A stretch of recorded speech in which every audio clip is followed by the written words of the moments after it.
Hello guys, so today I'm going to teach you how you can fix medal which is not clipping. So you're going to navigate your medal app. So you are going to go to the top left corner and you need to make sure all these are toggled on and make sure the clips is also toggled on.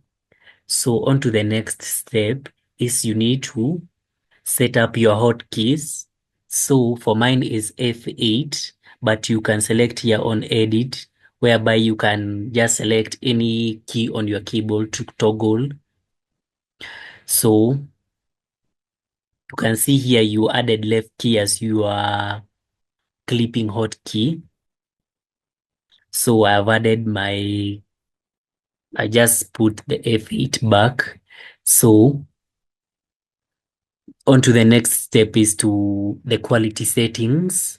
So you have a wide range of options here.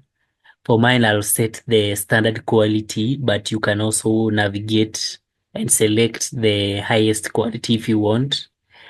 So that is basically it. So once you have set up these settings, all you need to do is to press F8 and the process of clipping will automatically start.